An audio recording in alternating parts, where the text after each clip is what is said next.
Hey out there, rock and rollers. Welcome to episode number 57 of the Ugly American Werewolf in London Rock Podcast, recorded here in central London, just off historic Abbey Road. And we appreciate everyone tuning in last week to the Smiths episode on The Queen is Dead. We got a lot of nice feedback on that, and I hope you enjoyed that show. But to wrap up the year here, this will be coming out on December 30th, 2021, so it'll be our last show of the year, and we thought we'd take a chance to just try to reflect a little bit. Just look back on the year that was 2021, what it meant to the show, what it meant to me and Jackson personally, what albums we like that we want to talk about, which shows do we enjoy the most, maybe a couple that we didn't like that much or that were troublesome. We're going to do a kind of a top 10 Wolf shows and maybe a bottom 3 as well. And we're going to say some thank yous out. You know, a lot of people have been very supportive of the show, and it really means a lot to us. We created this little show basically out of lockdown, out of Zooming with each other across the ocean once a week or once every couple weeks. And we realized that we have so many conversations that we've wanted to have and over the years about rock music, and our appreciation of the genre continues to grow and branch out in all sorts of different directions. And it's something we want to share with each other.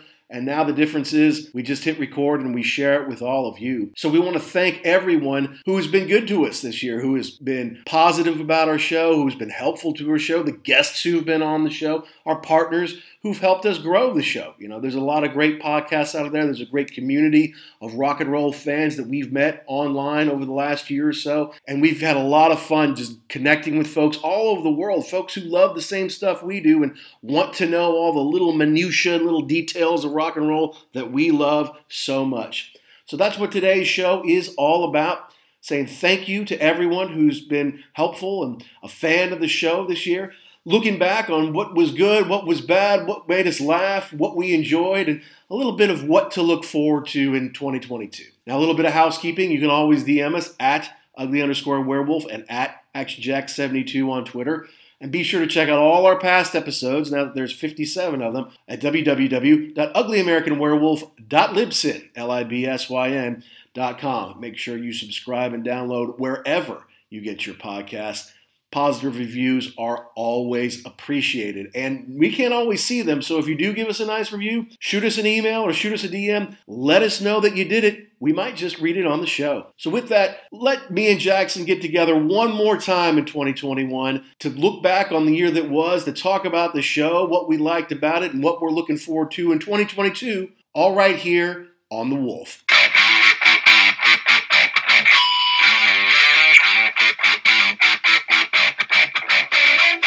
So can you believe it, Jackson? We've been doing this podcast, this little show of ours, for a little over a year now. We can say we've done one full year, every day of 1 year. We will have been doing this. How does that make you feel? I feel good. I really do. And I remember talking to a friend of mine, I think it was last Thanksgiving, and him saying, something like 98% of all podcasts never take off because the people that do it, they have like 3 weeks and then they're like, forget it, I'm not doing this anymore. So no, I feel really good that we've stuck with it, that we found interesting topics that we want to talk about, and that we've gotten some guests to talk to this year that we'll get into a little bit later. But no, I'm psyched. Yeah, no, I mean, the reason we did the show is because we kind of we reconnected years ago. All right, to go into depth about us, to get into our very personal lives for the dozens of listeners out there. Jackson and I were roommates in college. We roomed together for a couple of years, and we kind of kept in touch a little bit. We're not exactly guys who write letters or who read letters or who read much of anything, to be honest with you. And so we after Jackson got married, which is hard to believe it's been 20 years, we kind of grew apart after that because we didn't keep up with each other's emails. It's back when you didn't have an email for life, and, you change towns, you change emails. We don't do social media. We never touched Twitter or Facebook. I never touched Twitter or Facebook until we started this show a little over a year ago. Okay, that's how anti-social media I personally was. I think Action wasn't too different there. No, I joined Facebook kicking and screaming, mostly for family stuff. Oh, sure. But no, Twitter, not really. And I can't tell you how many of those emails I get. Facebook has a new note to delete. Delete. Sorry. I mean, my thing with Facebook is if you don't tell me directly, you probably didn't really want me to know anyway. So, and the other thing is, I don't care what you had for lunch. Yeah, I don't care that you are eating in a restaurant. Oh my God, the life you lead. Did you have to call ahead? Did you make it weeks in advance? Or did you just kind of waltz in like you own the place, playa? Yeah, I just want to put a post back. Great, now I know I can break right into your house. Thanks for the scoop, dumbass. Well, that's the other thing too. Yeah, I'll be on vacation for the next week and a half. Okay, good. Note to self. Cool. Yeah. So yeah, but no, we did reconnect, and turns out that Jackson has resettled not far from my family compound in Northeast Florida. So anytime I'm down there, we get to see each other. And we did get to see each other this year. And we did a reunion, the stateside reunion episode, and we'll talk about some of that here later. But we connected during COVID because things were freaking out, right? In spring and summer of 2020. It's like, yeah, I need to talk to my man Jackson here. I need to know what's going on back home. And then we would inevitably talk for a while, and then we would start talking about the music we were listening to and what we liked. And, hey, have you listened to old school Genesis or whatever it might have been? And then after we did that for a while, I'm like, well, this is a show. Because I wanted to do a show when I moved to London. I just didn't know what it was about. I'm like, well, this is it. Because Jackson and I can talk about this stuff for ages, right? I've got 2,000 records. That's like 2,000 shows we can do, man. Got a long way to go. Yeah, exactly. But so I figured, let's start that. Had barely listened to podcasts, had not done any social media at all, and we started last November with the Eddie Van Halen tribute. And since then, we've, for the most part, been a weekly show. Very few, maybe 2 whole weeks off in 58 weeks or whatever it's been. 60 probably by the time you hear this. And we've had a lot of fun. We've had fun talking to each other. We had fun remembering stuff we did together about albums that we love. And, meeting, though virtually in the Twitterverse or whatever, meeting some cool rock fans and being able to exchange some fun conversations and times with them. Yeah, it's fun to meet, I don't want to say like-minded people because that sounds strange, but people who share the same interests and love that we do, and to start a conversation with someone who you've never met before, but it seems like you've known them for a long time. So it's really cool, and on opposite sides of the earth. Exactly. We always talk about how music, and for us it's rock and roll, but music is the most human of art forms that can bring people together. You may not be into rock and roll like we are. Maybe it's country music, maybe it's jazz, maybe it's orchestral, classical music, whatever it might be. It's just you can gather people together and they can share emotions better, I think, through music. And I don't know, for us, it's always been rock and roll. Before we met, when we lived together, after we kind of disappeared from each other for a while, getting back to connecting again, it's always been rock and roll. And that's why we'll have shows for years if we want to continue to do it. I say yes. Let's do it. Let's continue. Let's do it. All right, so since this is kind of the end of the year show, we thought we'd just kind of look back at the year 2021, both through the lens of the show and just kind of the way the world is now. The show was obviously born out of lockdowns and COVID, so we thought we lived through the worst year of that last year. And I don't know, I would say that this year was better. Jackson still wasn't great. It's a little different over here than in the States. We were a lot more locked down than you were over there. I remember being over in the States for a couple of weeks, just be like, freedom. It was the middle of summer and I had my mask with me everywhere, but I didn't really need it most places. Nobody really asked for it most places. Of course, I was in the deep South for a lot of it, but I was going to say you lucked out for that because you were in Florida, North Florida anyway. Yeah, it's do what you feel there. So yeah, I'm sure it was a lot. We did still have mandates here. I mean, you can't fly anywhere in the United States without a mask. So we still have some of that stuff, but yes, it's a lot more open than what you've got. Yeah, no doubt. And now, I mean, as we're recording this, it's December the 19th. It won't be released till right before New Year's Eve, but the Netherlands certainly is locking down. It sounds to me like things are going to lock down here because in the UK, because we're at like 100,000 a day, new positive tests. And they think that Omicron is the dominant variant here now, whereas in the US it's a little bit smaller than that still. But it just sounds like we get past Christmas or so, we're going to take on more severe measures. I got a feeling my wife's going to be working from home. I got a feeling I'm going to be teaching my daughter from the kitchen table for the 3rd year in a row here, starting January 2022. I hope it's not the case, but I got a feeling. And it's just not like that over in the U.S. I mean, maybe in spots, but not overall. No. No, we don't take away my freedom here. So yeah, I honestly I don't mind wearing a mask, especially on a plane, because can't tell you how many times that I would ride on a plane prior to this and somebody 3 rows back is hacking up a lung or whatever. So planes are gross. It's a little bit of a pain. But yeah, and airports and everything else. Gross. Yeah, I'm hoping that that's not the case because I've got a trip planned over there for the end of March. So fingers crossed that goes through. And that is one of the things we're looking forward to in 2022. So you want to do the recap first? Let's do recap. Let's do some recap here. Yeah, let's start. All right. So I guess the first thing on the list is top 5 albums or releases of 2021, which is never. I so rarely buy brand new music unless it's by a band that I've known for a long time, right? Or a very legacy band. It's very rare that I get like a new artist with a new album. And obviously I buy a lot of re-releases, like 40th anniversaries, 50th anniversaries, whatever it might be. We've got new tracks for you, sucker. I'm like, oh, yay, new tracks. I can't help myself. So you want to do Please take my money. Yes, please. What else have I got to do? I didn't, here's the thing. I didn't buy that much stuff this year. I really didn't. I think last year I stocked up on a lot of stuff, like during the pandemic. But this year, it's just like, I can stream a lot of it, and I've got this huge collection back home. My collection here is amassing, and I love the physical stuff. I love to buy the stuff that I can hold in my hand, but it does take up space. Space is a limited thing when you live in the big city. It doesn't matter if it's New York or London or Tokyo or wherever.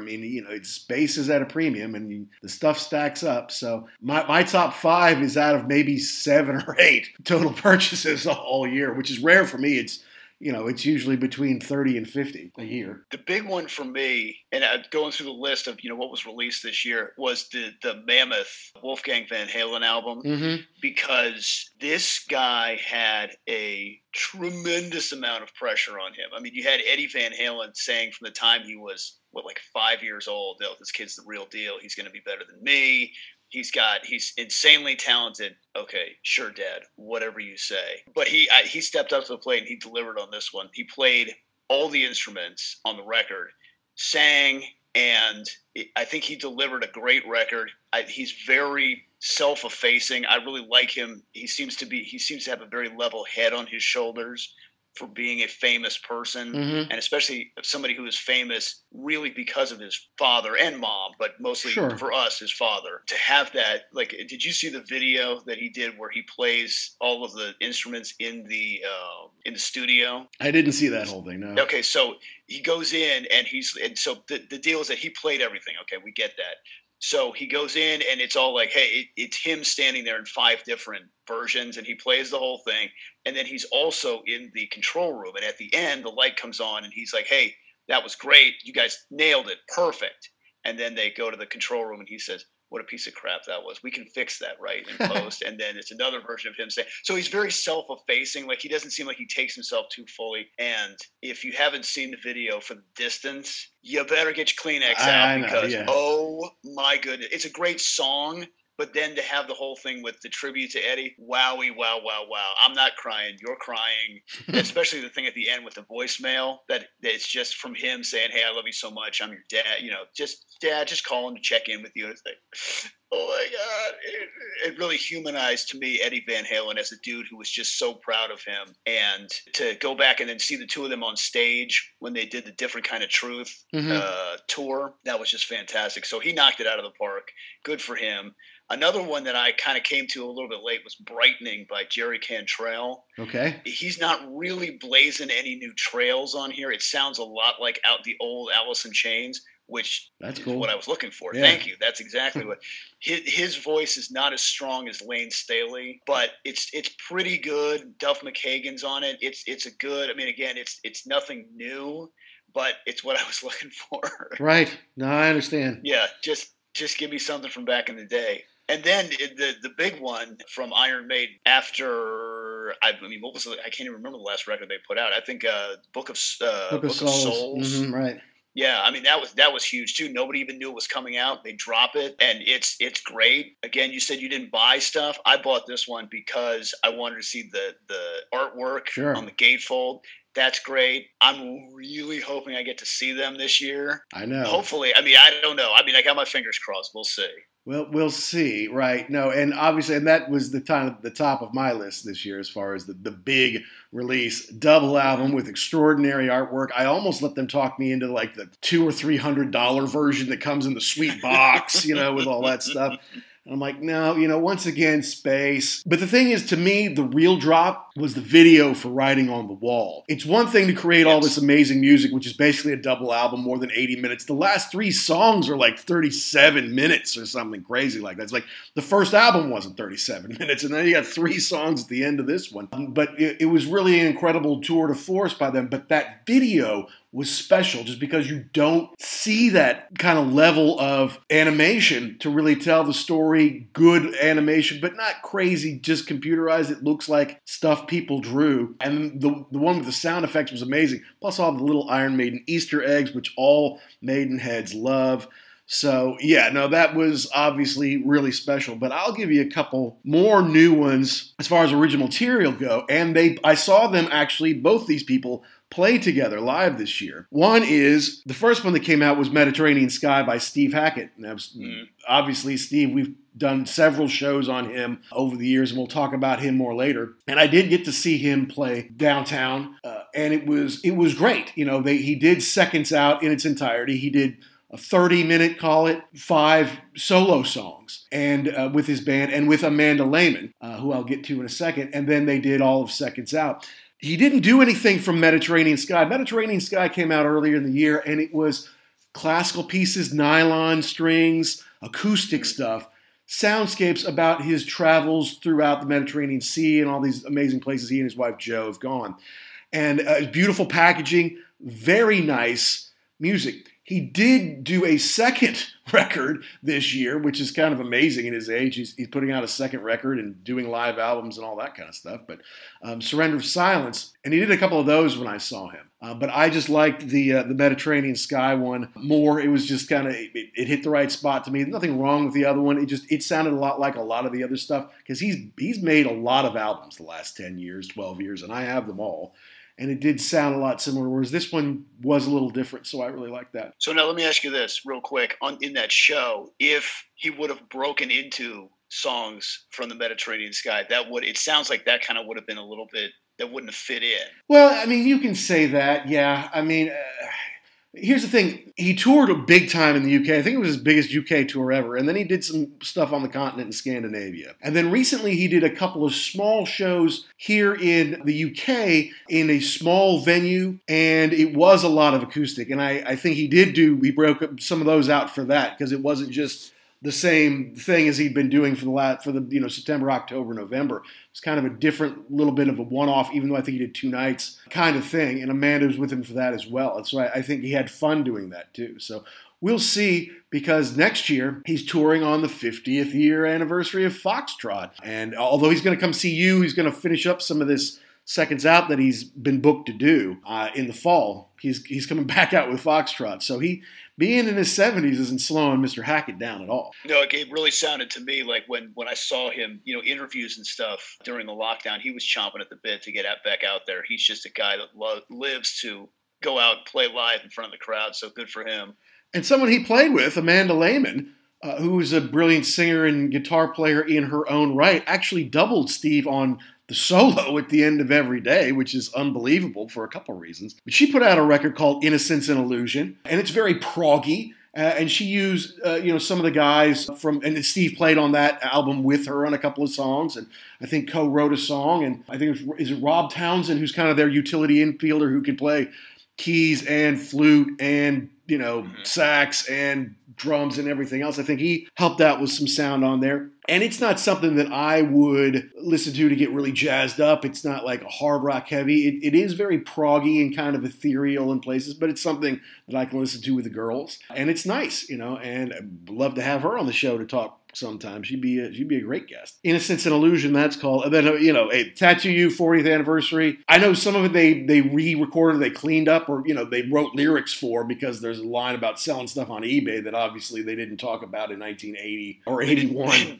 They didn't forecast that in 1980. Yeah, but the thing is, Tattoo You was already kind of cobbled together from other sessions throughout the 70s. I mean, I think going back from 72 through to 78 were these kind of leftovers that they cobbled together in 80, 81. So, I mean, fine, they've got others that now they can cobble together now. And I just thought the new stuff was really cool. And I'm glad that the Stones would do 20, 25 songs for an album and then whittle it down to 15 or 16 and then pick out the best 11 or however many for the album, keep a couple for B-sides, and there'd be other stuff around. But here's the thing about the Stones, all their 70s records are coming up on 50th anniversary. Like it's Exile next year is 50th, and then it won't be that long for It's Only Rock and Roll. And it won't be that long until it's Black and Blue. It won't be that long till Goat's Head Soup, although they did already redo Goat's Head Soup and re-release it because I bought that because it had the Jimmy Page track. That's, there were some other releases, but for me, those are my top 5 or so, including episode 55, which we did on the Asia Bootlegs Volume 1. Very nice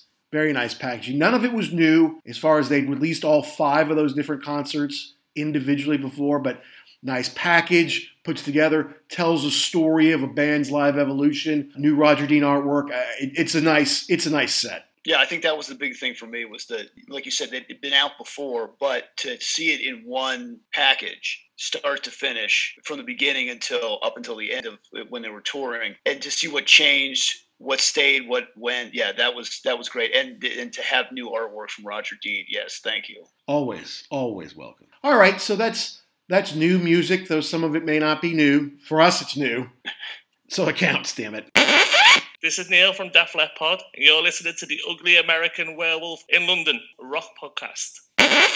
Now, I asked both of us to do our top 10 shows for the year and why. So you want to go, each do our 10 and then each do our 9 and stuff like that till we get to number 1? We can do that, yeah. All right. Well, then I'll go first. And this is in no particular order, just so we know. Yeah, I mean, I tried to do it what was number 1 to what was number 10. Okay. It's not easy, obviously. I mean, we've had fun on all these shows. There aren't really any shows I didn't like, even though we've got a bottom 3 that we're going to do next. But, I'm trying to figure out why, right? Why is it? Why was it good? What made it good? That kind of thing. So I'm just going to start with, and I probably left some out. And if I listened to every single one again, all back to back, I would probably pick different ones. But I'm taking number 10 was episode number 27 on AC/DC Live. It was just one that it brought back specific memories of us in college from the day we bought it, from the day it came out, and listening to it together, and the quality of the recording, the quality of the set, and it's performed well too. It's one that's kind of struck a chord with listeners, and it continues to get downloaded, and I suspect there's a good review out there somewhere that I can't see. But for number 10, it would be AC/DC Live, which we released in early June of 2021. What's your number 10? My number 10, okay, see, I didn't do this in order, but hold on. Let me see, number 10. Well, okay, I'll say probably my number 10 was What's Going On with Marvin Gaye. Yeah. Because I had never really, I'd heard that before, bits and pieces. I'd never listened to the whole thing really in depth. So I really enjoyed going through it, listening to it, trying to understand what he was saying, what he was going through. Mm-hmm. And so that's why I really liked that one. Like I said, not new as far as didn't know it was there, but really getting into it. Fair enough. No, and that was a good one. And we got into some social commentary there, so that's all good. Number 9 for me was Metallica's Black Album. Obviously, this is one we were very into in college, came out basically right when we started school together. And when we saw them on that tour, and to be able to go through, and it had been so long since I listened to the whole thing, because there's so many hits on it. You're like, you know what? I know that one. I want to listen to Master of Puppets. I want to listen to Ride the Lightning and something instead. Like I kind of avoid listening to this one for a long time just because it's like, yeah, I know, I've heard it. We played the hell out of it those 3 years. But to go back and re-listen to it and then, obviously have the memories of being down South Florida and going to the show and being with that crew of guys and just a fun time. Not to mention, it got me some nice street cred. When we first moved here, I went to an event at Slane Castle. It's a concert they usually do every couple of years.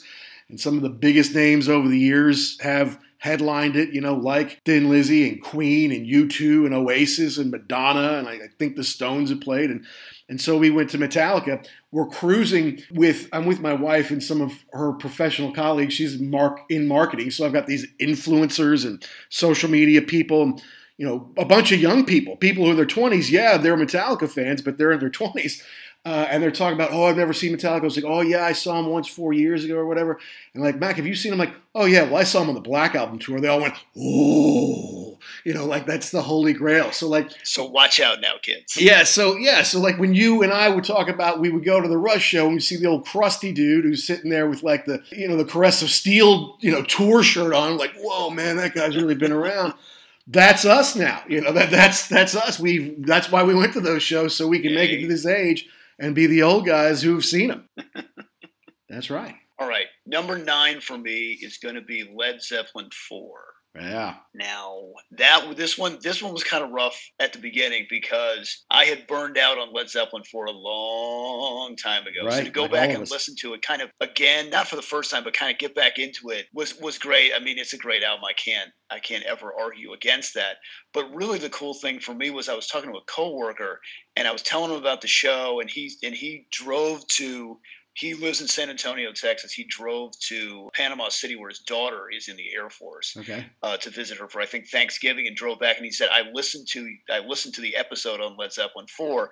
I forgot about how much I love that record. I listened to it probably 3 times. And I said, that's why we're here. That's why we do the show. This. That's awesome. Yes, it's so exciting that he got back into this. And then he said, it's interesting because my daughter is really into Greta Van Fleet. I said, if she likes Greta Van Fleet, she's going to love Led Zeppelin because that's what they're doing.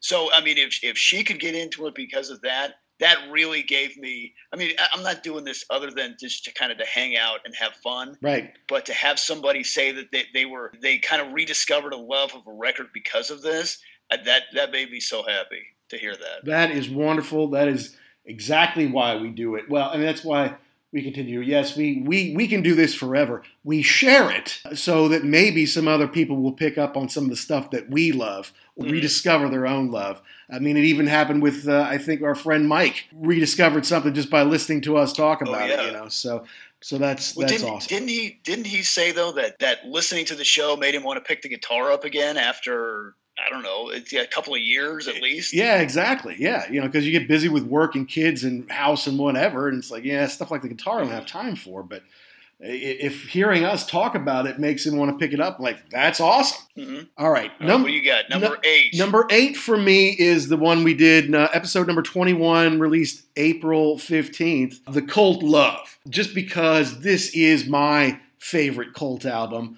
and you are a huge Cult fan.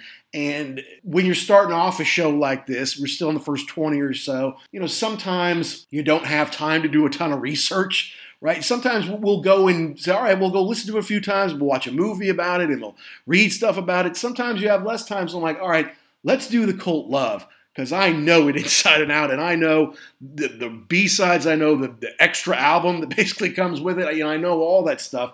And I know you do too. And just being able to talk about it was, I don't know, it's just fun. It's one that I knew we were going to do at some point.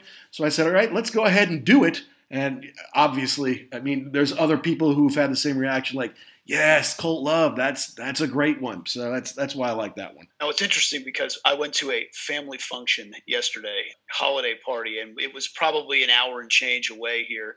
And so we were driving back, and my son asked me in the car on the way back, he's been listening to a couple of these things too and kind of getting into it. And he asked me what my favorite album was. I'm like, I don't know if I have a favorite album of all time. Tough.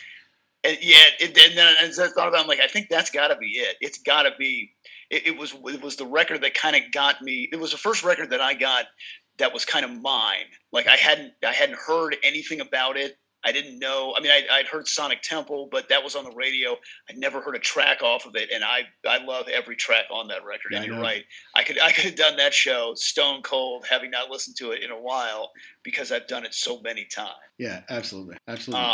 I'm gonna say, and this is gonna be a little bit of a bone of contention here in just 1 second, because my next one was the double header for the Kiss documentary, which you apparently did not like, but I liked it because I was a little apprehensive going into the A&E biography, just because I've spent an inordinate amount of time thinking about Kiss, reading about Kiss, the history of the band. So I'm like, what are you going to tell me that's new? They did have some new stuff. It was they put it together in a way that interests me, and I thought it was cool that we were only going to do one episode and then ended up talking for a whole other hour on it.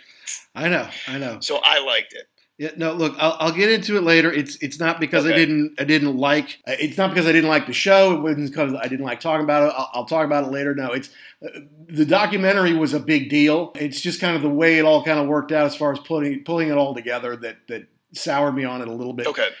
No, absolutely no. And obviously we can talk about Kiss a lot, and we'll talk about Kiss podcasts here in a little while too. Number 7 for me was the Rush episodes we did at the beginning of the year. So the first shows we did in early January, we did a 2-parter on Rush, just on Rush generally, not on any specific album or anything. But we did 2 on Rush. It was right around the 1-year anniversary of Neil's death, which means after this is released, it will be coming very close to the 2nd anniversary of his passing. But again, it was something we knew we would have to talk about Rush at some point. It just happened to be around the 1-year anniversary of Neil's death, and it was just fun to relive all that stuff. We got a lot of listeners. We picked up some cool followers in the Rush community around those episodes as we were really just starting out on trying to build an audience. And so those were special to me. Okay. So my next one up, you watch Family Guy? Oh, sure. The bit about how they're sitting at the bar and there's a commercial on TV for Barry Manilow. Mm-hmm. Barry Manilow is coming to the Hydrox Arena, and they're like, Barry Manilow, ugh, he sucks. I mean, he's got maybe one good song. We should go as a goof, and so it turns into everybody's a huge Barry Manilow fan. To me, Duran Duran was one of my favorites because it was one of those things, like, as a kid, I'm like, I could never admit that, especially, in middle school circles of friends. I'm like, what are you talking about? I'm into, AC/DC. What's wrong with you? They're fantastic. They pretty much encapsulate everything that was great about the original MTV launch, the MTV lifestyle that they were selling you. They write great songs. They're still mostly together. They got Roger Taylor back. They're still touring. They've written some great songs. I love them. I'm glad we did an episode on them, and that's one of my favorites. And it did great. It was your so idea. We weren't alone. It did great. And I think their new record has done well too. I mean, we're not alone in appreciating Duran Duran. And I was supposed to be able to see them this summer. It didn't work out that way. Maybe next summer. Maybe the summer after. Maybe next year. Maybe no go. How do you like that? Hopefully not no go. That's a nice segue. All right, what do you got next? Next, I put our reunion episode. It didn't do that well as far as it wasn't like downloaded a heck of a lot. But for the fans that we had, I got some compliments on it. Like, you guys should do that more often. Just talk more about how you came together, or, the stuff that you like. And, Dr. Dex especially, gave us a thumbs up on that. So that was right near Duran Duran, was it not? It was, it was number 31. Okay. Duran Duran was in the early 20s, 23. So, it was fun just to we were in Florida. We were sharing the mic, and maybe we didn't prepare for it as well just because my schedule was a little iffy as far as when were we leaving? What are we doing? Are we getting drunk? Are we staying sober? Are we having dinner? That kind of thing. But it was just good to, after we'd been doing this for half a year across the ocean, to be in the same spot. Yeah. I wonder what this show would be if we could do it in the same booth or same room, but it was cool to just catch up and just relive some good times and to hang out a little bit too. That was nice. Kind of the lead up to the show was good. Yeah, exactly. And we didn't get all boogered up. We were pretty chill, but had some good weather. Got to be on the pool. I mean, it wasn't so bad. What number are we on now? That was 6 for me. Reunion episode 6. I mean, a couple of these are we've got them on the same deal. That, like, I've got AC/DC Live, I've got the Black Album, and for me, it pretty much exactly what you were talking about. Those two really did kind of hammer home being in college, getting those things pretty much when they away. I think Metallica came out like right as we were getting to college. So we kind of had that like individually, and then it came together on that one. But AC/DC Live, I remember the day it came out, we got it, and then just basically it didn't come out of the CD player for a long time. I guess the next one would be my top ones. Or we can get into also are the ones that we had with guests and the reunion episode too. So I really liked the episode that we did with Def Leppard, Neil from Def Leppard Pod on Hysteria, because a couple different things. I love Hysteria. I mean, it's a great record. I love Def Leppard.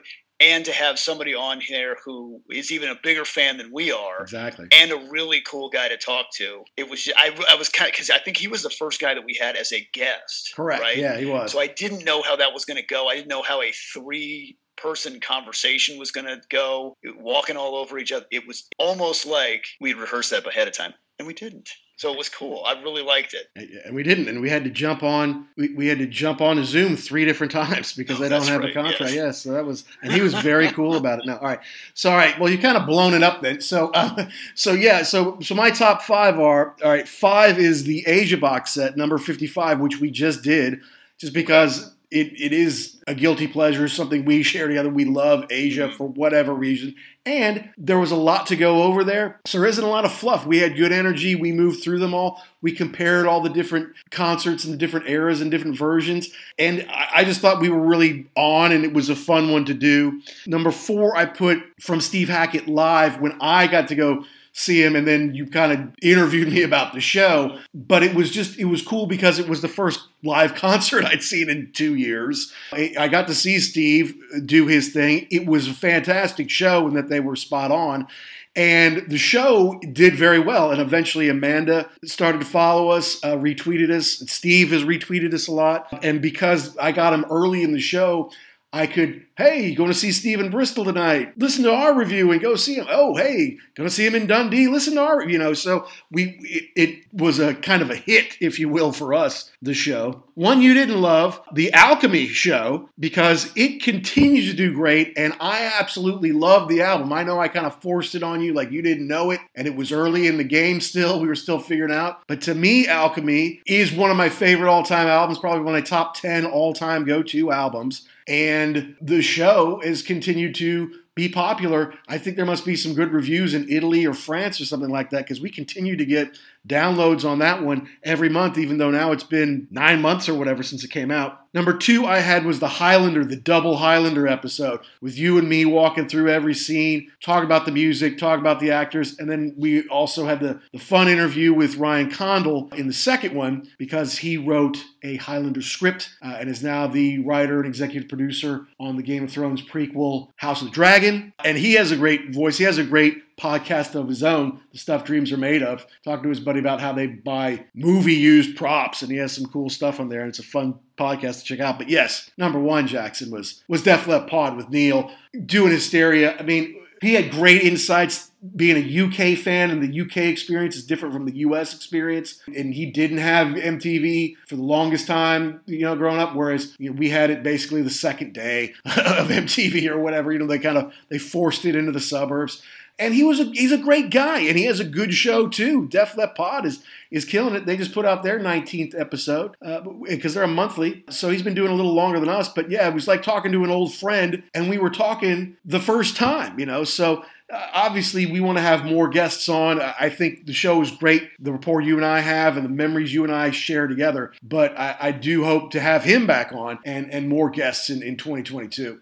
Yeah, and I enjoyed talking to him. I enjoyed talking to Ryan, even though my internet was spotty that day. That's right. Boo. Yeah, just to talk to people who are, I don't want to say like-minded because that's weird, but they come from the same place. They're interested in the same things. I mean, Ryan he's a very busy guy. I understand that he's got a lot going on. He made time for us, and really engaged us in conversation as a fan of the movie prop memorabilia and the Highlander franchise. Right. And it's interesting because my son listened to that one. He's like, man, you really love that movie, huh? I'm like, yeah, I've seen it like 1,000 times.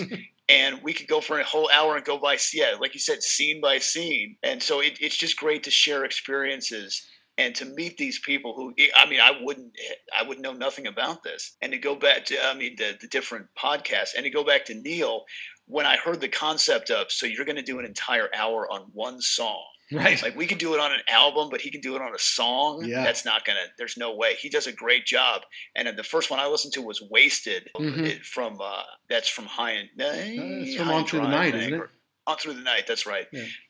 I love that song now. I've listened to it before, but I like it a lot more now, and I can hear it. I can hear the commentary in his head when I listen to it. So it's really great to get to meet these people and do these just get other points of view also. Yeah. And okay, you want to do bottom three? Yeah, because all best intentions aside, three. Sometimes things just don't work out, and we're pretty in line together. I feel like on this for the most part, Jackson. Yeah, I mean, I guess the big one that we came across was the Aerosmith one. And why did you think that was the bottom three? Well, it's the bottom three because there was an accident involving, my laptop, a very big full bottle of water, and an overexcited golden retriever, which led to my computer having to be out of commission for 10 days or whatever it was. And so we tried on my old computer, which just does not have the microphone, does not have the software. And we ended up doing it 3 times because we did it a couple times on the old computer. Like we got to try, we got to try to get it out. It sounded so bad, I just couldn't bring it to myself to release it. I know not that many people are listening, but I don't want to put our name on it. It just sounds horrible. Why would you do that? So we took a week off, and we did see a huge dip in listeners after that, like cut in half for the next couple of months because we took 1 week off, which was surprising. I mean, people always warn me, don't take a week off. I'm like, all right, well, you can take a week off once in a while, right? Nope. Apparently the answer is no. So that's part of why we continue to soldier on here, folks. And the other thing was, so we ended up doing it 3 times, which I think made it stale. Plus, it's not like we just did one album and we're going over 10 songs. We're going over like 50 songs. And if we could have cobbled all the best pieces together from all 3, it probably would have been one hell of a show. But by the time we did it the 3rd time, we were tired of it. Plus, we'd already lost some audience. And so I think that's why I would classify it as the worst, or at least amongst the bottom 3. Yeah, and it doesn't, and that was the thing too, like worse, like it's not like I don't love, I love Pandora's Box, I love Aerosmith. It's just, that episode was cursed. You had the accident with the computer, we recorded it, it didn't go well, so we did it again. Yeah, the staleness of it, you feel like you've already said this. Did I say that last time? It just, that one was just cursed. Yeah, and that was number 24. If you want to go back and listen to what we're talking about, please download now. And then U2 Joshua Tree, honestly, I don't think it was terrible. It's just, I don't think I was on my A game. This was the first one that I never, and this is episode number 18. This is the first one I didn't own. Now, I know you hadn't owned all of these going forward earlier than I did. I kind of forced a few things on you that maybe you had not had in your collection. But this is the first one I had never owned, and I don't think I brought my A game to it. And it is the shortest. I mean, these days we're averaging between maybe an hour, 10 minutes a show. And this one's like 36 minutes or something like that. Because I think you were good in it. I just didn't think I had the background and knowledge that I could have, especially that early, because we're first 20 shows. This should be stuff where it's like, hey, you want to do this that I know super well? Yeah, sure. And so for whatever reason, I don't think I was as good as I should or could have been on it. And it's very short, and that's why it's among my bottom. It's not bad. It's just not our best, my best. Yeah, and I would kind of say too, yeah, we didn't have the energy there, and that's what I would have said about my performance there on the Alchemy one. It just wasn't one that I was super familiar with. I probably should have done some more research on it to really bring more of an A game to that. Yeah, and that's why I include. Yeah, I mean, well, unfortunately for you, I mean, Alchemy still tracks very well every month. It's usually number one among the podcasts that didn't come out that month, or maybe the month before. And I'm glad people enjoy it, and I like that record. I just felt like I didn't have enough to contribute on that episode. That's fair enough. No, and I put Kiss Biography just because I got to watch it when I was back home, and that was great. And it's a great biography. I mean, I have it in my events of the year. It was a great show. You actually learn new stuff about Kiss, which is kind of hard. You know, Paul and Gene did open up a little bit, which they kind of tend to be closed off. So no, it was great. And yeah, the fact that you were like, yeah, let's talk some more about it, that was cool. But I don't know, the editing thing was tough around here because there was a lot of construction going on. And in listening to both of them, there was a little overlap because we didn't record those all at once and then divide it in two. We actually had two different recording sessions. And we did mention a couple of the same things twice, which maybe we wouldn't have if we'd done it the same day. Okay. Also, they haven't sold, Jackson. They're still sitting on the shelf. I guess our audience, which is more, it's funny because it's either very prog or it's very heavy metal. And Kiss isn't either one. It's close to heavy metal, but it's for real heavy metal enthusiasts like Metallica and AC/DC and Iron Maiden. Kiss is kind of for kids, right? So I think maybe that's why it didn't get traction. But no, doing the biography itself was awesome. Doing it with you, talking with you about it was great. Maybe we should have limited it to one long one, but I don't know. That's my take. If that's bottom three, then I think we had a pretty good year. Yeah, I think I would definitely. I don't think we had an episode that I don't like in general. Like I wouldn't listen to it. I know, and it's the thing too. We're still getting started on this. Right. We've only been doing it for a year, and you listen to stuff and you're like, oh, I could have done that better, or nah, that doesn't really track with anything else, or you're kind of wandering away. So it's just constant improvement. But I don't think that there's anything. I don't think we talked about anything that was forced for everyone. I think it was you like stuff a little more than I do. Right. I like stuff a little more than you do. But there wasn't anything that was, well, let's just do something because we've got nothing else to do. That was not the case at all. That's right. And we share ideas. Usually it's something like we both like the idea. Sometimes it's something I'll come up with and you're like, all right, I'll go for that. Or you'll come up with it like, yeah, no, that's a good idea. Let's do that. And one or the other of us can lead it. But no, I agree. It's not like we're doing something we both don't want to do. What would be the point of that? Right. Maybe after we get really big and like we have to interview people and we do it every single week, and maybe we have to interview someone who we really just don't care about, but we're a long way away from that. Right. I'll have to get into my happy space then. But no, for right now, all good. Please check out this word from our sponsors. Oh wait, we don't have any sponsors. All right, well, so let's talk about the events, best moments of the year in rock music or whatever. I mean, whether it's concerts, which is limited, releases, or stuff in the press or new shows or whatever. You have a few moments that are big, that are huge, that are worth talking about. Well, I mean, I really like that. Going back to the Kiss documentary, I really like that only because I'm surprised that they put it out, and that was kind of part of my thing too. Is especially it wasn't like a DVD that came from Kiss. This was like an A&E broadcast deal. Mm-hmm. I thought it was interesting that people would still be interested in Kiss outside of the Kiss fanatics.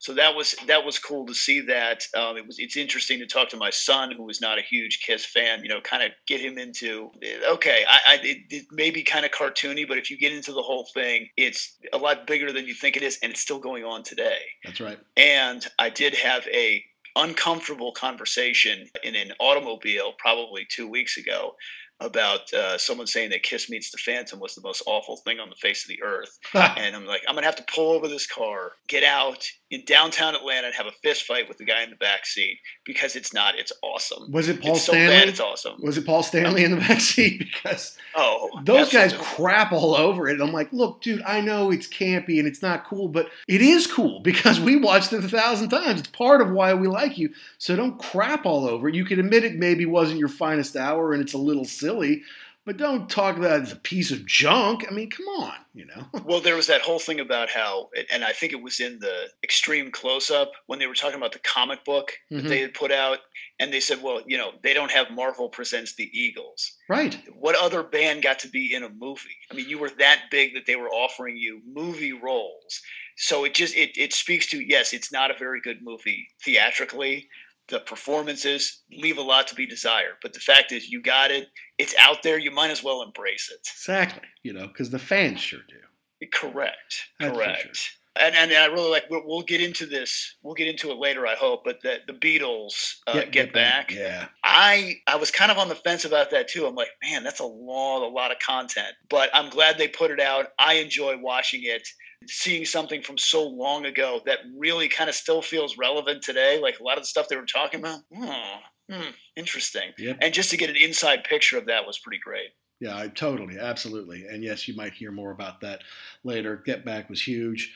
For me, it was a few experiences. Like I got to see Steve Hackett live. You know, hadn't been to a live concert in 2 years. And it was great, you know, to be able to just go out and see live music, see him do songs that we've talked about on our show. We've done 4 Steve Hackett related shows over this last year or so, and they've all been well received. And so to see him live, that was great. Also to see Bruce Dickinson live, not singing maybe, but doing his one-man show, kind of his live story. That was cool. That was fun for me. And he got COVID in August, and I couldn't see him, so we had to postpone it a couple of months. So to finally have that happen was pretty neat for me. And I'm excited about that because I have a ticket to see him in Jacksonville at the end of next month, January. So I'm excited to see the show, and then I'm excited to compare and contrast afterward. Absolutely. Yeah, we'll definitely be doing that. And then there was a couple of movies that were, one was One Night Only. That's Rush, Cinema Strangiato, that was like extended, and we did a show on that. I think it was number 42 or so with, it was that and the Roll the Bones at 30 review. Just fun to be out in the movie theater, which I just don't do much anymore, and certainly hadn't in a long time at that point. And just to see the boys again, which, you know, like we've said on the show before, I've seen them 12 times. It's very disappointing. We're never going to see them again. But that was a way to do it. And we both got to see it on the same night. So it was, you know, it was kind of like we were there together, even though we weren't sitting next to each other. So that was cool. And for me in 2020, that was the closest thing I got to see the live performance. So I was very excited. It was a great movie. I'd seen it before, the original version. I thought they did a great job putting together something new to watch. And like I mentioned on the episode, when it was over, it took every bit of me not to stand up and applaud because you really felt like it was a live performance. Yeah, well, another movie that came out over here, and I think maybe it did in the States, was the Oasis movie about their Nebworth shows from 1996. Because it obviously had performance in there, but it also kind of tracked the lives of fans that were at kind of various points in their lives, most of them fairly young people. But now looking back on, 25 years later, that was really cool. It was good to be out in the show, concert experience there. And I believe they have released those shows, CDs and DVD of those shows, because I have asked Santa to bring that to me, and I have a pretty good feeling I'm going to get it. Now, it was released over here. I kind of didn't put 2 and 2 together. I thought it was going to be like more of a longer run theatrical release, but it was like that Rush deal. It was a one night only. So I missed the boat on that, but yes, I've got my fingers crossed that it will be under the tree for me as well, because I'm looking forward to seeing that. Gotcha. Good. And then, well, of course, visiting Abbey Road, which we did on episode 52, that was so much fun. I mean, that's so cool. Just historically speaking, and the fact that I see it basically every other day. I mean, I live 6 blocks away from Abbey Road Studios. I can throw a football. Well, I could throw a football. I don't know if I could do it now, but I could throw a football onto Abbey Road right now. If I was in my 20s, I could throw a football in the middle of Abbey Road, walk out my front door and do it. And you can't just walk in there. So to be able to walk through those doors and be in those hallowed halls and hear the lecture and see the instruments, and it was an event, right? And I wish you were here for that because you would have loved it. Yeah, it definitely. I was looking at the information on the website, and then hearing you talk about the equipment that they had there and the speakers. Yes, that would have been fantastic. And I'm sorry I did not get to attend that with you. You've been great, but you come in March, I'll try to line up as much stuff as I can for us. Ooh. And then, look, being able to come home, not only to see you, but see family. Look, part of the reason you move abroad from the United States to the UK for several years, looks like I'm going to be here a good 4 or so years, maybe more, is that you want to travel. You want to be able to jump on a train and go to France. You want to be in the Mediterranean in just a few hours. You want to see Egypt and, all these different places. And thanks to COVID, that is very shut down. And then this summer, we were planning on doing some stuff at the end of the summer, but we kind of had a flood in our flat, and that kind of ruined our home base and our ability to really get out there and do as much as we could. But I got to come home to the U.S. Really the first time I've been off this island, the only time in the last year and a half. So it was good to be home. I do still love the United States of America, warts and all. It's still my home, Still miss a lot of the folks there. Didn't get to see that many of them, especially in Louisville. I was really just there on business, but I got to see you and just got my daughter to see her family and be in swimming pools and stuff like that. So I'm just glad because it didn't really happen at all in 2020, and got to explore a little bit of the island here, but didn't get off of it. And so, I was hoping we're going to do more of that in 2022. I don't know. Fingers crossed. So I think we should say thank you to all of our guests that we had on the show this year. We've mentioned most of them already, but the first one we had on, as you mentioned, was Neil from Def Leppard Pod. Great guy, great show. He actually got COVID, but has recovered and is doing a lot better. So glad to hear that. And yes. Neil, look, take care of yourself and keep doing the show, man. And we're definitely going to have you back on. My guess is we'll have to do an Adrenalize here or something in 2022. So, and hopefully Def Leppard will be able to do their stadium tour, and maybe we can all, if not see it, at least talk about it somehow. Yeah, that would be nice. And then we didn't mention yet Kurt from the Rolling Stones book. Yes. His Rolling Stones book. Kurt Angelides is a guy who has gone to hundreds and hundreds of Stones shows over the years and smuggled in camera equipment over the years. Go for Broke is the name of his book, Volume 1. Yes, I would say definitely a character. Guy who kind of lives his own life, doesn't really subscribe to the constraints of how to do things, or he does not take authority very well on these concerts. He goes in and shoots tons of rolls of film, has phenomenal pictures of the Stones, stuff that is you're not going to see anywhere else. It's a great book, and really enjoyed talking to him. And it's not like he just did it for the Stones. Stones are kind of his passion. But he's done it for dozens of artists, and he sent me as a thank you a Bob Dylan pic that he took, which is pretty cool. Did he send you anything? He asked me for your address. Yes, he sent me a copy of the Going for Broke, like a promo copy of it. Oh, cool! And yeah, it's really cool, and the pictures are great. The thing that I like too is it's not just the Stones. He's got the backup singers. He's got some more candid shots. I love the Charlie Watts shots where he's got the set board up next to him and in the keys and everything. It's fantastic. It's a really cool kind of not behind the scenes look, but kind of a one step over look at the band on stage. I enjoy it quite a bit. And will the Stones come to London in 2022? There's a distinct possibility. We'll see. But of course, the next guest that we had on, so that was episode 45 with Kurt. And then number 50, part 2 on Highlander was Ryan Condal, who we talked about. Super nice guy, and a guy's been working really hard to try to get this new show, this new Game of Thrones prequel, House of Dragon, done. I think he's done most all of his shooting, but I think he's still got more to do in January. And I'm hopeful that once he gets all his shooting done, and then it's more like post-production stuff, that he might have time to grab a beer sometime. Super nice guy. Glad he was on the show. I love his show, and hope that he and his family have a good Christmas and New Year's. Yeah, good guy to talk to. I know you've run into him a couple times. First time for me meeting him, getting to talk to him.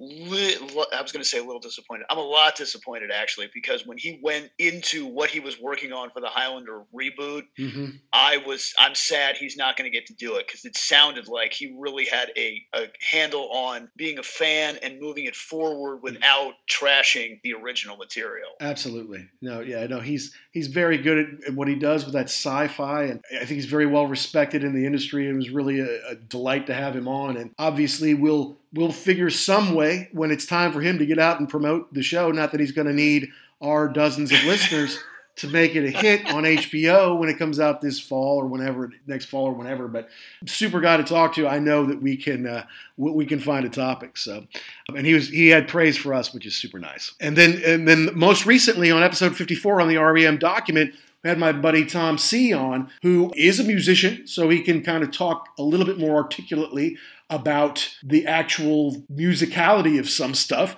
use the proper terminology and things like that, but also has a good radio voice and someone who brought something to it that we didn't, in that he saw them on that tour and was somebody who was a little bit older who got into them before we did. So I thought it was a fun conversation. Yeah, I had not met him before, but again, it kind of like Neil, a guy real easy to talk to. He kind of fit in with what we do on the show, kind of a loosey-goosey back and forth. It was cool to hear somebody talk. Like you said, he'd seen them on that tour, and that was a very important record for him growing up, transitioning from one school to another, and really having fond memories of it. I enjoyed that conversation. Yeah, no, good guy, and I think we can find something else in the first quarter or so that we will all be able to share on some level, that we could have another good show with him on. So look forward to that. But we look forward to having more guests on. We're trying to line up some stuff right now, some stuff that I think will be exciting. Some you might know, some you wouldn't, but that's okay. I think that you and I have a good thing, Jackson. But to have a third voice that we can bounce stuff off of, I think is fun, because we do share the same perspective, despite the fact that usually someone from the greater New York area and then someone from the Midwest, typically that's been a great pairing over the years because they have such different things. You and I are pretty well aligned on a lot of things.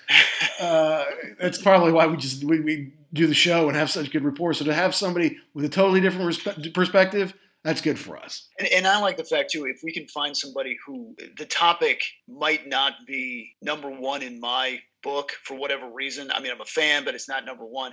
To have somebody who really loves this one album or this one artist and can talk about their experience with that, I really like that, too. I think that adds a different flavor to the show. Definitely.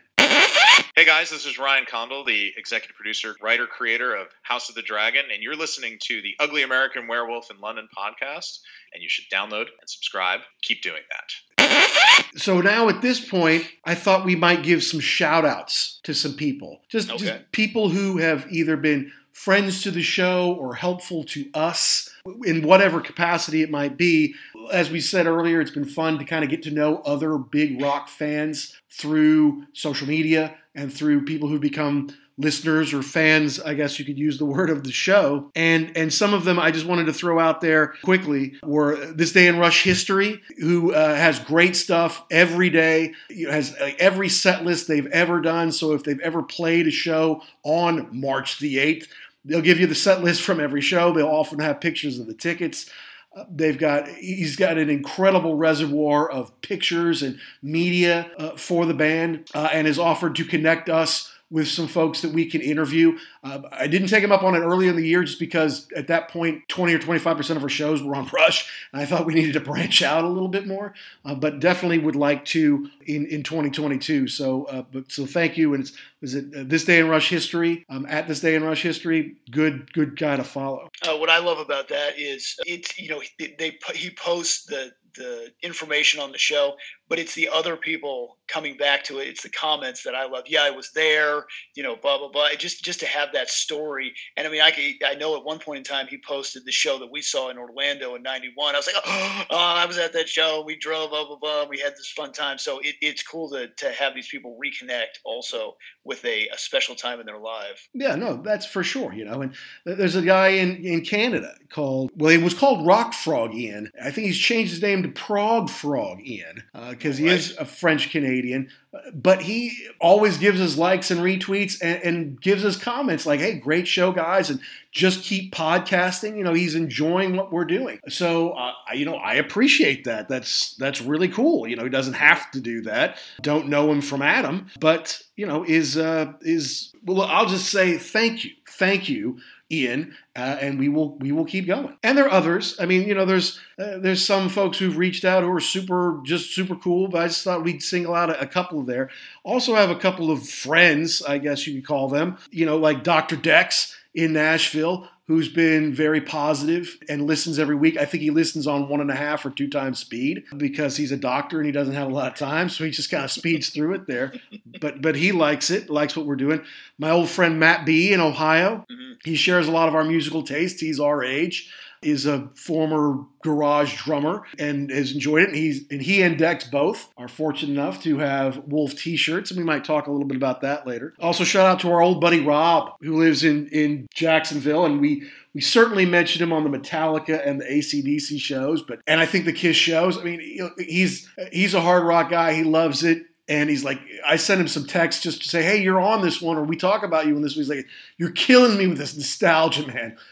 But I love it, I love this music, and you and Gary are keeping it alive, so keep going, So it's good for you. You got to remember the good times. It is, especially like we were talking about before. I mean, you get older, other stuff starts to come up, kids, work, family, all that kind of stuff. It is nice to have this time to just kind of go, set the Wayback Machine, and then learn about new stuff too, and connect with people who they can share similar experiences. Well, exactly, and another guy, Kevin, who was kind of our first fan, he listened to the Van Halen podcast maybe a week or 2 after it was out, and he came up, oh man, you did a great podcast. And that's when we had no idea what we were doing, We barely heard a podcast, didn't know anything about social media, and didn't have our sound effects or anything in there yet, just kind of you and me riffing a little bit. And I look back at it critically like, oh, I left this out, or I should have said this, but he's like, oh man, that's great. He got a shirt. He's the first person to get a shirt. I think he got his before you. And we've become friends now. We hang out and have beers once in a while. We only live. Cool. He lives maybe a few blocks away from Abbey Road on the other side. Our kids are in school together, so that's been fun. But you're right, being able to just take a little time out to listen. If we're that for people around the world, that makes me happy. And I want to shout out just to a couple of other podcasts that are that for me, and that's the Shout It Out Loud cast. Tom and Zeus do the Shout It Out Loud cast on KISS. It's a weekly show. Plus, they have a couple of spin-off shows, which is amazing. They're cranking them out. But look, they're funny guys. They're obviously about our age. They love KISS and a lot of the music we do. It's a little raunchy. It's a little too jerky boys sometimes for some people. But I look forward to it every Saturday, and if I can't wait another Saturday, well, they're up to 150 shows, plus album review crew, plus now they're doing a Zeppelin show on the side, so I can go back and go over stuff they did a few years ago, because if they do KISS album reviews, it's not like I don't know that record, right? So, and Tom especially, they've been good to us. They've mentioned us on their show, and Tom has been really good on he treats me like a fan, like, hey, thanks a lot, brother, thanks for the compliments. Has connected me with some people, given me some ideas for the show. So, Tom, thank you. And Zeus, hey, keep doing what you're doing, guys. Yeah, I love listening to that show. I love the fact that it's you can tell they're very friendly with each other, old friends, talking about what they love. I was very jealous of the KISS cruise that they went on, because that looked like it was a lot of fun. And to have been with them on that cruise would have been just that'd have been a blast. A mess. Yeah, but in the best way possible. Yeah, I agree. No, it would have been fun. And then one more. I mean, Chris at My Rock and Roll Heaven, he had a podcast. I think he's kind of put it on hold for a little while. But My Rock and Roll Heaven is great on Twitter. Obviously, is about the same age. I think he's also Canadian and loves that 80s rock that we do. And has amazing posts. He's connected to a lot of guys. He likes the Shout It Out Loud guys too. And I think he's worked with Neil from Def Leppard Pod too.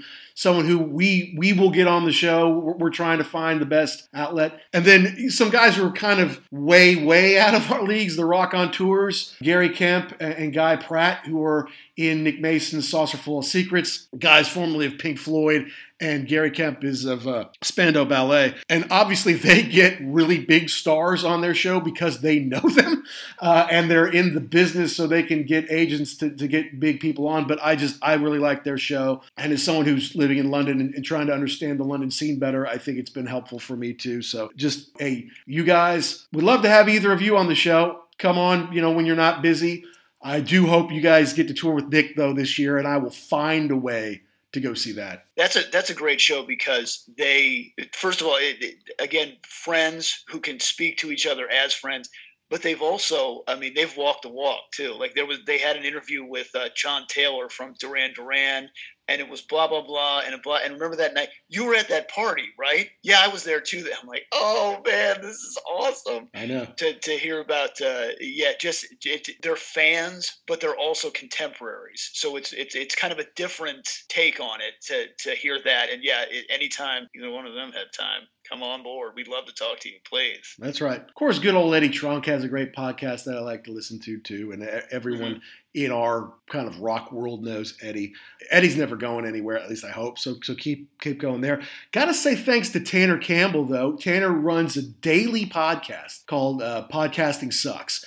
And because he's been doing it a long time. But it's really, it's tips and tricks, especially for those beginning or who are trying to grow their show. Here's some ideas you should think of. Here's what you should avoid. Here's some business ideas you should think of before you get too far down the line.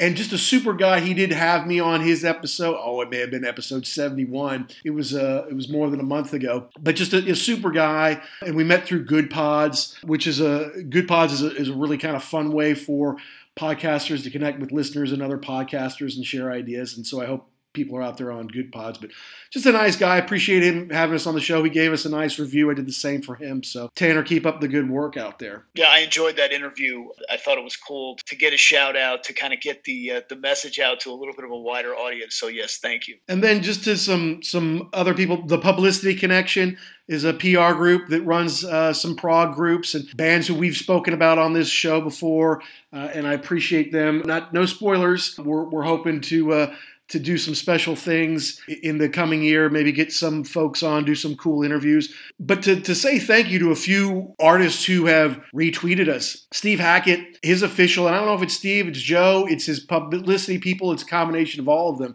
But Steve's retweeted us dozens and dozens of times. It's part of why his episodes are so popular and are most downloaded. I think we've done more than 50 episodes, and Steve's episodes represent 4 of the top 10, maybe 4 of the top 7 or 8. So thank you to Steve, and thanks for all the work you can continue to do. And the same to Amanda Lehman, because she was retweeting me from the show. Like she was in the first 30 minutes with Steve, and I was like, Amanda was great tonight, and look at this. And she was retweeting it live right there. So that's pretty cool. That's pretty close interaction without having met them. So that's pretty cool.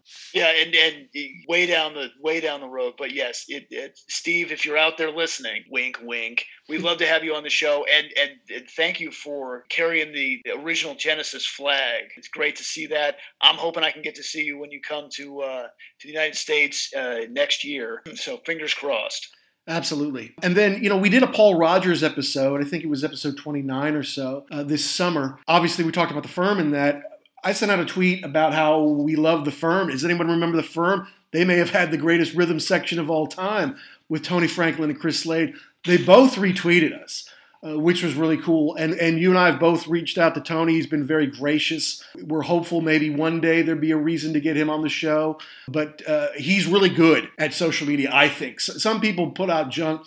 People like David Coverdale are funny about it. They're engaging on it, and they do a lot of good stuff. I think Tony's very good on it, and he's obviously a huge talent. Wish him all the best. Also, special thank you to Jeff Downs of Yes and Asia and the Buggles, who did retweet our episode 55 on the Asia official bootlegs, which was just, it's just cool to see. It's just a rush. What can I tell you? I mean, you had one of your heroes like something we put out on him earlier this year, Jackson. Correct. And I love this because you're not really talking to them, but yes, Billy Duffy did give us a like, and I think he gave us a retweet also. Another person who I would absolutely love to talk to. I know he's very busy, but it's just cool. It's cool to see somebody just acknowledge what you've done. And to go back to Tony real quick, he seems like a really great guy. I've seen bits and pieces of it. Love to talk to him just about his experiences, both in touring and just playing the bass and just being a cool guy. And the same thing with Billy Duffy.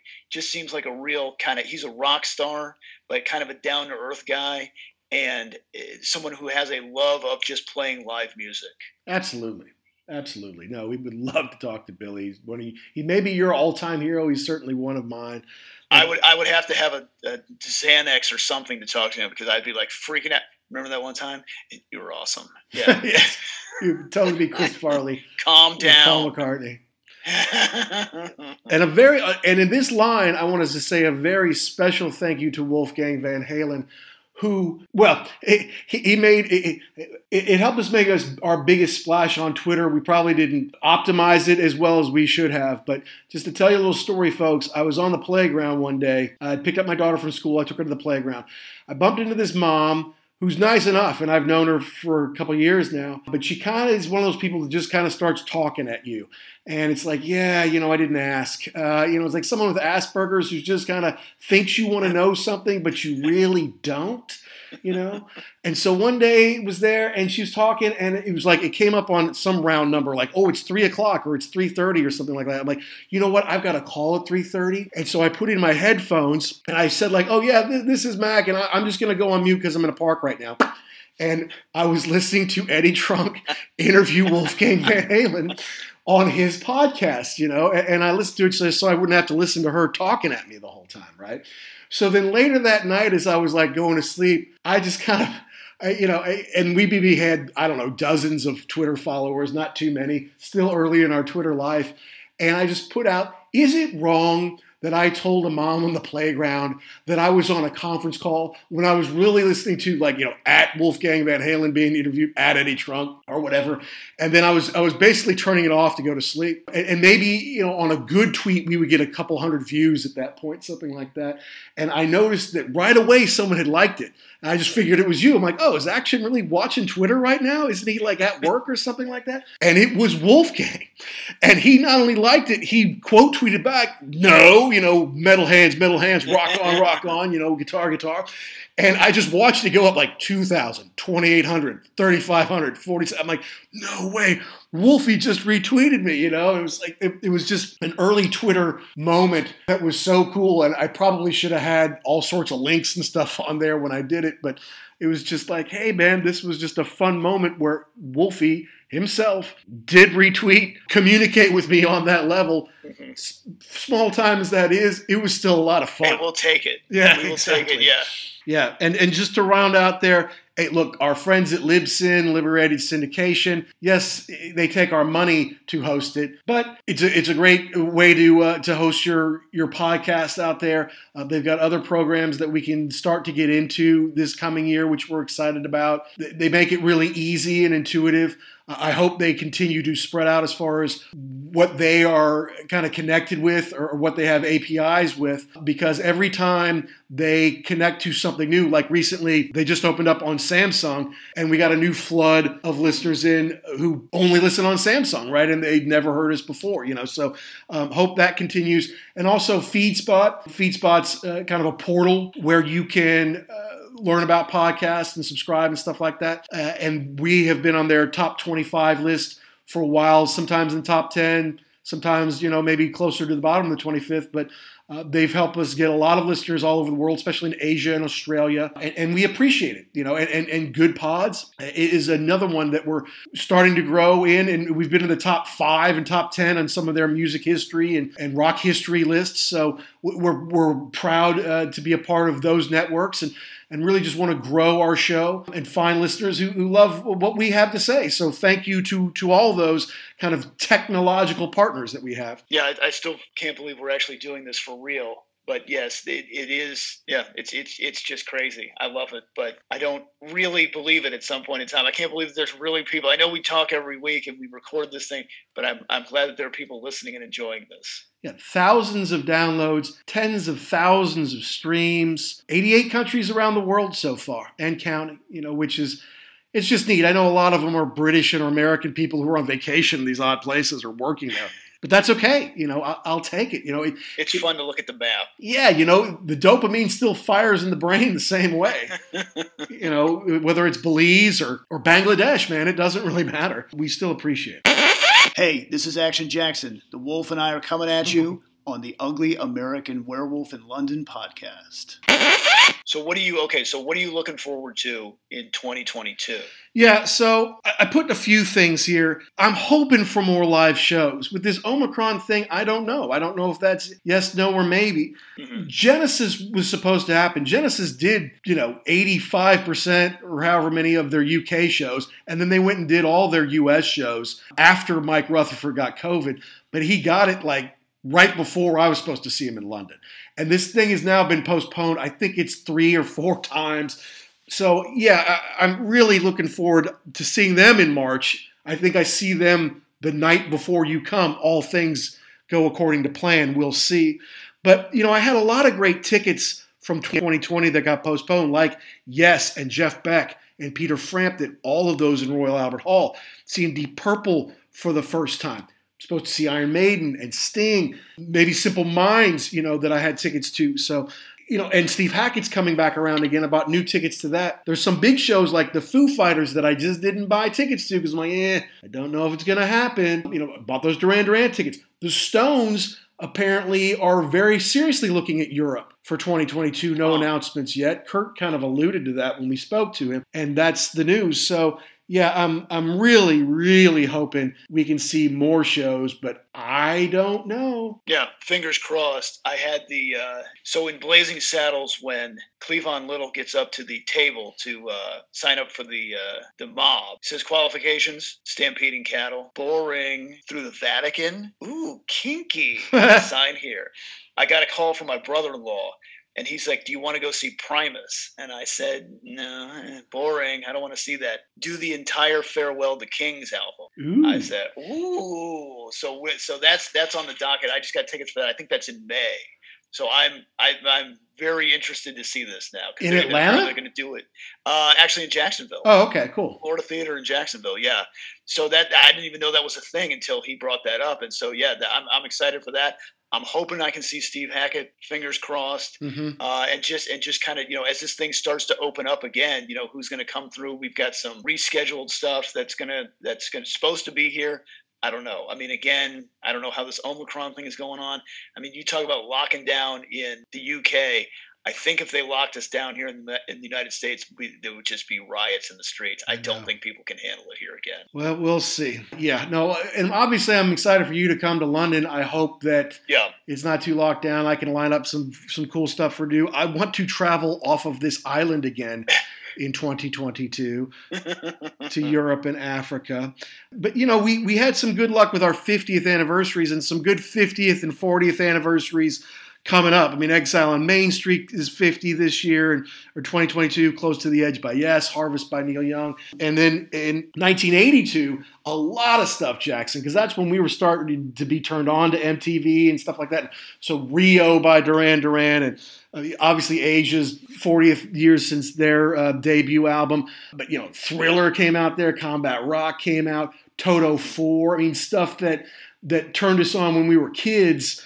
Some Men at Work stuff, whatever. I mean, there's a lot of 40th anniversary stuff that we could do next year. And I'm, hey, look, what happened in 1992? Didn't Adrenalize come out? Didn't Kiss Revenge come out? There's some stuff that from when we were in college that was kind of at the tail end of before everything started to suck that I think we might want to do 30th shows on. I'm definitely looking forward to 2022. We will not have problems coming up with ideas, and hopefully just keep making the show better. But definitely. And I think that we're going to find some ways to monetize it, maybe get some sponsors, toying with some ideas. Anyone out there wants to reach out to us, please do, at ugly_werewolf or at actionjack72. Or you can find my email on the show thing. But, toying with the idea of maybe partnering with a T-shirt shop. I made some T-shirts really just for us. and family and a couple of friends who really said, hey, love the show, and I thought I would reward them with shirts. But we're kind of out of those now. So I said, all right, well, maybe if we do a redesign on the logo, maybe it's time to figure out a way to partner with a t-shirt, with a company that can deliver our shirts and maybe stickers or something like that. So lots of stuff in the works here for 2022. Just growing the show, just finding ways to find more listeners, to interact with more fans, to interact with more artists, and people who share our passion for this music that we love. I'm going to have to practice my live reads. This episode brought to you by our friends at, fill in the blank there. KY, his and hers. Date night can be special. So Jackson, I wish you a happy, peaceful, Happy New Year's Eve and a prosperous 2022. And, well, I'll be talking to you again soon because we've got a lot on the docket for 2022. And what else? What else? Oh, happy birthday. Happy 49th birthday. You sack that somehow you're 6 months older than me, but people used to ask if you were my little brother, and now they ask if you're my son. And it's bullshit. It's bullshit is what it is. Dad, can I borrow the car?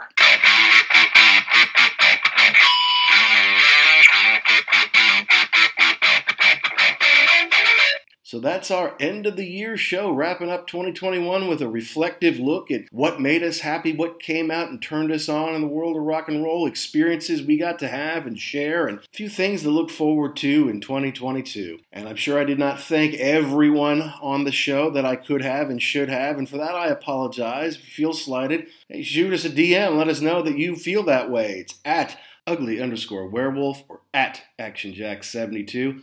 And let us know what shows, what albums, what artists, what events, what would you like to hear us cover? We've had a lot of fun this year getting to know a lot of rock fans around the world, and we know that 2022 is going to be a better year, not only for our show, but just for the world in general. I'm very hopeful that we're going to get past a lot of this Omicron and virus stuff, that we're going to see more live concerts, that people are going to release some more stuff, that we're going to have some more great reissues. We're going to see some things turn around. I'm very confident and very hopeful for all of that. And I know you're going to like some of the stuff we've got coming up for next year. We kick it off with a bang, reviewing Van Halen's first album, the one that really kind of changed the world for rock and heavy metal guitar. It affected every teenage American at some point in their lives. And we're going to get way into that on the next show, so stay tuned for that. Please do, if you have a chance, wherever you get your podcast, go out and give us a nice review. It just helps us find more listeners like you, helps us move up the food chain and get more resources for the show to make it even better in 2022 and beyond. We at The Wolf wish all of you a happy and healthy and prosperous 2022. Please be safe out there for New Year's. And as always, you know how we close our show. To everyone, all you rock and rollers all around the world, be cool and stay safe.